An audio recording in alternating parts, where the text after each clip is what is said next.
ఆకాశంలో బస్సు మబ్బులు రైలు మబ్బులు కమ్ముకుంటున్నాయి. రాయండి. బస్సు మబ్బులు రైలు మబ్బులు ఏమిటి నా పినాకుడు? ఆకాశంలో కారు మబ్బులు కమ్ముకుంటున్నాయని రాయాలి. అందరి భాష నాకొద్దు. నా భాష వేరు, నా భావం వేరు, నా పదాలు వేరు, నా ప్రయోగాలు వేరు. అందరూ కారు మబ్బులు అంటారు. నేను వెరైటీగా బస్సు మబ్బులు రైలు మబ్బులు అంటాను. రాయండి. చెప్పు. రైలు మబ్బుల వెనక నుంచి చంద్రుడు వంగి చూస్తున్నాడు. ఏమిటి?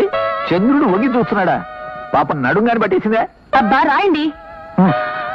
ఎడారిలో పడవ మీద ప్రయాణిస్తున్నా. ఎడారిలో పడవలు ఎక్కడ ఉంటాయా? అన్ని ఇసుక దిబ్బలేగా. అబ్బా చోలు మూసుకుని రాయండి.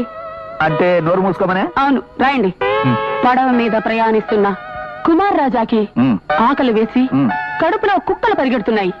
ఇది మరీ చండంగా ఉంది. ఎవరికన్నా ఆకలిస్తే కడుపులో ఎలుకలు పరిగెడుతున్నాయని రాయడం రివాజు. కానీ నా కుమార్ రాజా కోటీశ్వరుడండి. అతని కడుపులో ఎలుకలు పరిగెడుతున్నాయంటే చాలా చీప్గా ఉంటుంది. అందుకే కుక్కలు పరిగెడుతున్నాయి అన్నాను. రాయండి.